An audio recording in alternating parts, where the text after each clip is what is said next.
So in this lecture we are going to talk about final keyword in Java. हमने inheritance के बाद super keyword method overriding already दो important topic cover कर दिए हैं.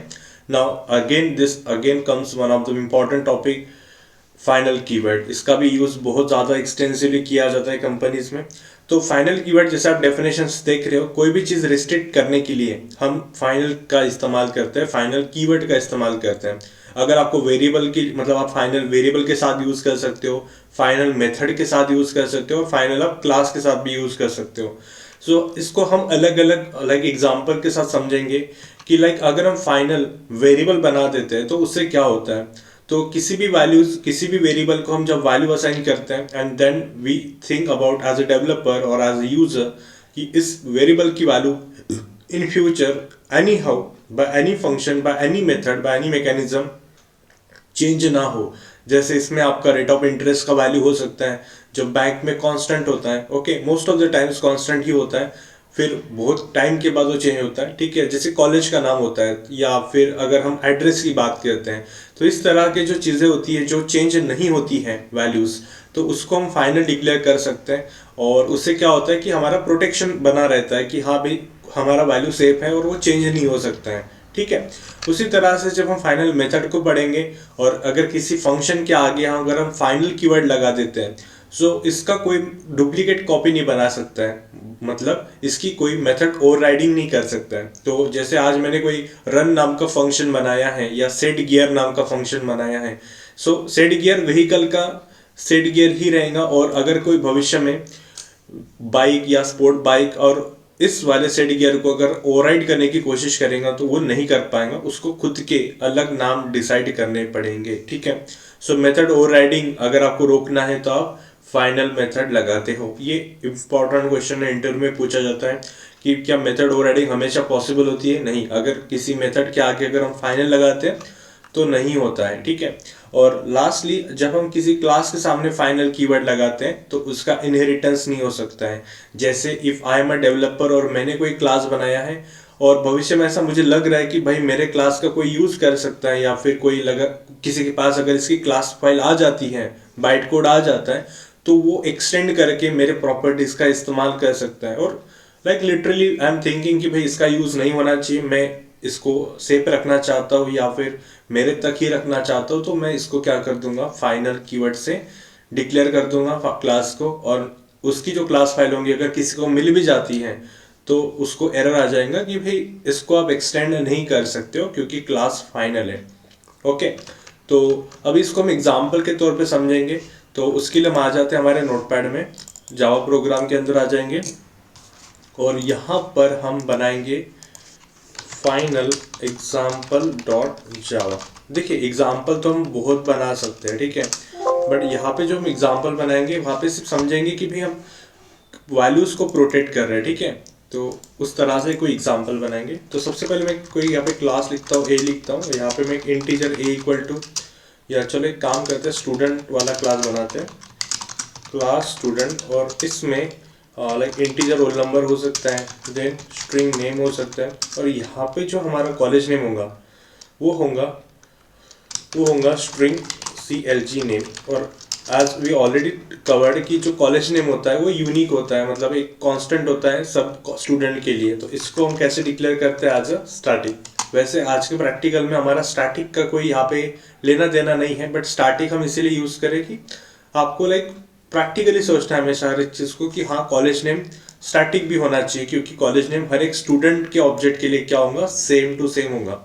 ठीक है, और we know that in dot data member को मेमोरी मिलने के लिए हमें ऑब्जेक्ट बनाना होगा. बट जैसे ही मैंने स्टैटिक कीवर्ड यहाँ पर लिख दिया है तो ये क्लास मेमोरी में कॉलेज नेम बन चुका है. और क्योंकि मैंने यहाँ पे कोई वैल्यू असाइन नहीं की है तो इसका नाम होगा नल. ठीक है, तो I will going to assign the value, but पहले मैं कुछ थोड़ा काम कर लेता हूँ. जैसे वाइड मैंने यहाँ पे गेट डेटा लिखा है और ओपनिंग ब्रैकेट मैंने यहाँ पर कर दिया है. और फिलहाल मैं जस्ट एक रोल नंबर दे देता हूँ क्योंकि मुझे यहाँ पे यूजर से भी ले सकते थे, बट हम यहाँ पे फोकस करेंगे हमारे फाइनल कीवर्ड के टॉपिक पर. ठीक है, सो मैंने यहाँ पे रोल नंबर 5 असाइन कर दिया है, नेम अक्षय असाइन कर दिया है और वाइड डिस्प्ले नाम के फंक्शन से मैंने उन वैल्यूज को प्रिंट भी कर दिया है. सो जब हम प्रिंट करते हैं तो हम यूज़ करते हैं सिस्टम क्लास देन उसके बाद out, then print L N. System क्या था, इफ यू रिमेंबर, सिस्टम एक क्लास है जो java.lang पैकेज में है। उसी सिस्टम क्लास के अंदर एक स्टैटिक प्रिंट स्ट्रीम नाम का क्या है, एक क्लास है, और उसका एक रेफरेंस वेरिएबल है आउट, और प्रिंट स्ट्रीम का एक मेथड है that is print L N. Okay, तो प्रिंट स्ट्रीम का मेथड है प्रिंट एल एन, और आउट उसका ऑब्जेक्ट है प्रिंट स्ट्रीम का। और क्योंकि प्रिंट स्ट्रीम स्टैटिक होने के कारण हम उस आउट को कैसे रेफर करेंगे, बाय द क्लास नेम, तो जो हमारा सिस्टम होता है, ठीक है। सो हम यहाँ पे लिखेंगे नेम इक्वल टू नेम,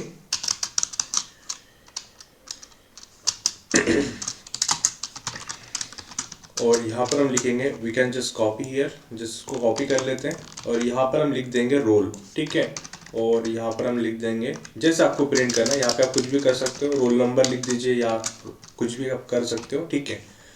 तो डिस्प्ले भी हो चुका है, फाइनली मैंने क्लास को बंद कर दिया है। एंड जो फॉर्मेलिटीज हम करते हैं कि भाई ऑब्जेक्ट बनाओ वगैरह वगैरह, ठीक है। सो हम एग्जाम्पल क्लास यहाँ पर बना दिया है, और यहाँ पर हम लिखेंगे पब्लिक स्टैटिक वाइड मेन, और यहाँ पर हम लिखेंगे स्ट्रिंग args, ठीक है। इस args को आप ऐसा भी लिख सकते हो और आप ऐसा भी लिख सकते हो, तो ये हमने ऑलरेडी एरे में कवर किया है, ठीक है। ओपनिंग ब्रैकेट, और यहाँ पर हम स्टूडेंट का ऑब्जेक्ट बनाएंगे s1 से equal to new student. So we know that जब हम स्टूडेंट का ऑब्जेक्ट बनाते हैं तो तीन चीज़ें होती है, ठीक है। क्या क्या होता है, s1 के लिए मेमोरी मिलती है, उसका आ जाता है हीप मेमोरी में ऑब्जेक्ट, और स्टैक मेमोरी में s1 का रेफरेंस आ जाता है।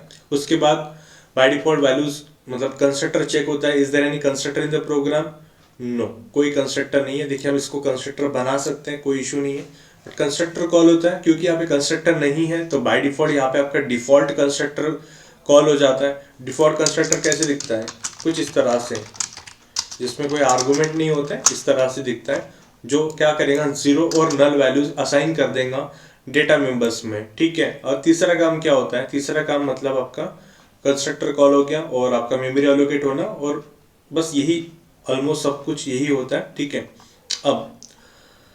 अब हमें समझना है कि इस प्रोजेक्ट को अगर मैं क्या करता हूँ, अच्छा कॉलेज नेम प्रिंट करना रह गया यहाँ पे, तो मैं यहाँ पे लिख देता हूँ system.out.println, कॉलेज नेम भी प्रिंट कर लेते हैं, और कॉलेज का जो आंसर है वो CLG नेम नाम के वेरिएबल में है। जैसा आप लिख रहे हो वैसा ही आपको टाइप करना है, और इस प्रोग्राम को कंपाइल करके देखते हैं व्हाट वी आर गेटिंग।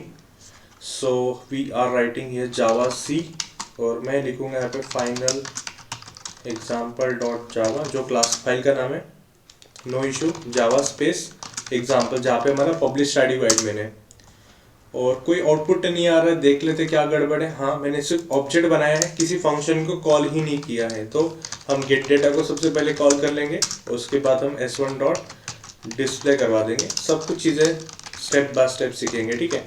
मैंने इसको सेव कर दिया है, और मैं इस प्रोग्राम को वापस कंपाइल करता हूँ, वापस रन करते हैं, तो आप देखोगे यहाँ पर क्या हुआ है, यहाँ पर आपका रोल नंबर 5 आ चुका है, नेम अक्षय आ चुका है because of gate data function, और क्योंकि हमने यहाँ पर वैल्यूज असाइन ही नहीं की थी फाइनल को, सॉरी उस कॉलेज नेम को, तो वहाँ पर आ चुका है नल, ठीक है। वहाँ पे इक्वल टू सिंबल दे देते हैं, ठीक है। सो कॉलेज इक्वल टू यहाँ पर नल आ चुका है, ठीक है। और अगर आपको पता है कि अगर हम यहाँ पे कोई वैल्यू असाइन कर लेंगे तो वैल्यू वहाँ पर आ जाएंगी, बट व्हाट इफ मैं यहाँ पे डायरेक्ट फाइनल लिखता हूँ, ये बहुत बार आपको MCQ टाइप के क्वेश्चन में आ सकता है। तो मैंने यहाँ पर फाइनल लिख दिया है, और मैंने यहाँ पे कोई वैल्यू असाइन ही नहीं की है, ठीक है। सो क्या मुझे अभी नल मिलेगा या समथिंग लाइक डिफरेंट कुछ आंसर मिल सकता है, देखते हैं। अब हमें मिली है एरर, तो ये आपको ध्यान में रखना है हमेशा कि जो कॉलेज नेम होता है not initialize in the default constructor, या जो भी है आप सिंपल ध्यान में रखो कि जो फाइनल वेरिएबल होते हैं उसकी बाय डिफॉल्ट कोई ना कोई वैल्यू आपको सेट करनी होती है, अदरवाइज वो देगा आपको कंपाइल टाइम पे एरर, ठीक है। और अब मैं जैसे इसको वैल्यू दे रहा हूँ, लेट्स से मैंने वैल्यू दी है इसको PCCOE पुणे, ओके, तो ये मैंने लिख दिया है, कंट्रोल S कर दिया है यहाँ पर, क्योंकि मैंने वैल्यू असाइन कर दी है। तो देखिए कोई प्रॉब्लम नहीं है, जावा लिखा मैंने यहाँ पर, और मैंने यहाँ पर लिखा एग्जाम्पल, ये देखिए हमारा आंसर आ चुका है PCCOE पुणे, ओके। सो अभी हमने सिर्फ वैल्यू असाइन की है, और आप वैल्यू किसको असाइन करोगे, मतलब फाइनल आप किसको लगाओगे कि भाई ये वैल्यू तो चेंज होने वाली नहीं है, ये तो कांस्टेंट रहेंगी हमारे स्टूडेंट क्लास के अंदर, तो उसका फाइनल लगा दीजिए। इन भविष्य अगर कोई क्लास आता है या कोई फंक्शन आता है जो क्या करना चाहेगा, कॉलेज नेम की वैल्यू चेंज करना चाहेगा। जैसे आपको पता है कि ये हमारा स्टैटिक फंक्शन है, स्टैटिक वेरिएबल है, एंड वी नो दैट कि इसकी वैल्यू कौन चेंज कर सकता है, स्टैटिक वेरिएबल स्टैटिक फंक्शन कर सकता है। जैसे मैंने यहाँ पर एक वेरिएबल बनाया वाइड चेंज नेम नाम का फंक्शन बनाया और इसको मैंने बना दिया static. We know that static variable can access static data member, ठीक है। और यहाँ पर अगर मैं देखूँ कॉलेज नेम का मैं आंसर चेंज कर रहा हूँ, ठीक है। तो देखिए मैंने यहाँ पे लिखा जैसे PCCOE ओनली, मतलब मैंने पुणे निकाल दिया है यहाँ से। और अगर मैं यहाँ से फाइनल कीवर्ड हटा देता हूँ, मैं अभी फाइनल कीवर्ड हटा देता हूँ थोड़ी देर के लिए, और देखिए डिस्प्ले तो ऑलरेडी हो चुका है। मैं वापस यहाँ पे क्या करता हूँ, चेंज फंक्शन कॉल करते हैं। क्योंकि चेंज एक स्टैटिक फंक्शन है तो हमें पता है कि जब भी हमें स्टैटिक फंक्शन को कॉल करना होता है हमें ऑब्जेक्ट की जरूरत नहीं होती है, हमें लिखना होता है क्लास का नाम। तो यहाँ पे हम लिखेंगे स्टूडेंट डॉट चेंज फंक्शन, और यहाँ पे वापस मैंने क्या कर दिया है, s1 डॉट डिस्प्ले को कॉल कर दिया है। तो देखिए पहले भी डिस्प्ले को कॉल किया और बाद में भी डिस्प्ले को मैंने कॉल कर दिया है।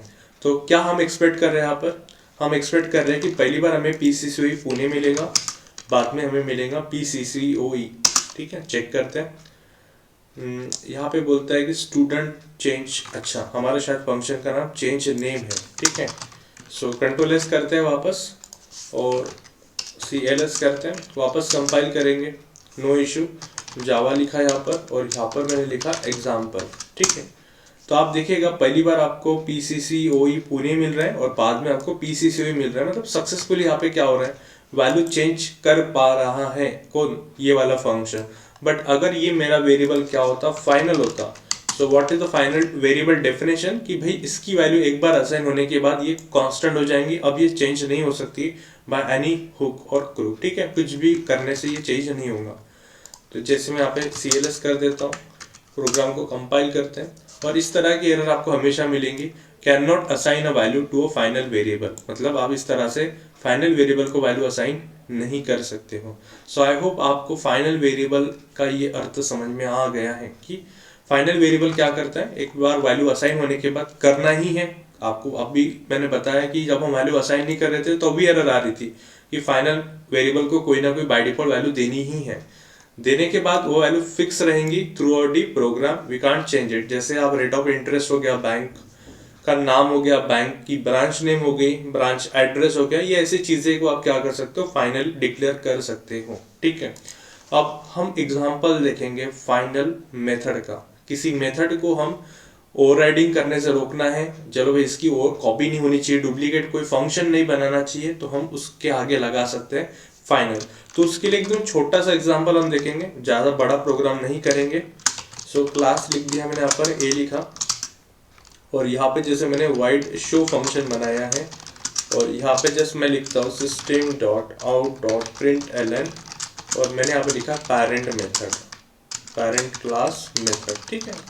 तो इससे पता चल गया कि ये जो मैंने शो फंक्शन लिखा है वो पेरेंट क्लास में लिखा है। और यहाँ पे दूसरे क्लास में बनाता हूँ क्लास B, जो एक्सटेंड्स कर रहा है किसको, A को कर रहा है। और एक काम करते हैं, मैं यहाँ पे दूसरा फंक्शन बना देता हूँ, let's say wide show to, और इसको ओपनिंग ब्रैकेट क्लोजिंग ब्रैकेट मैंने लगा दिया, और इसी को मैं कॉपी करता हूँ, यहाँ पर पेस्ट कर लेता हूँ, यहाँ पे लिखता हूँ सेकेंड मेथड, इसको मैंने लिख दिया वन मेथड, ठीक है। So this is the method one and this is the method two. तो बेसिकली दो फंक्शंस है A क्लास के अंदर, और B क्या कर रहा है, एक्सटेंड कर रहा है A को, ठीक है। और हम यहाँ पर क्या करेंगे, हम एग्जैक्टली यहाँ पे मेथड ओवरराइडिंग करेंगे। सो जैसे मैं यहाँ पे लिख रहा हूँ शो फंक्शन, और एक्चुअल सेम टू सेम ही है, तो मैं एक काम करता हूँ, इसी को कॉपी कर लेते हैं, और मैं यहाँ पर जरूरी नहीं कि दोनों को ओवरराइड करना है, बट मैं एक एग्जांपल बना रहा हूँ आपके लिए बस, ठीक है। तो ये क्लास B के पास शो नाम का फंक्शन है, और यहाँ पर जो मेथड है उसका इम्प्लीमेंटेशन में चेंजेस हैं।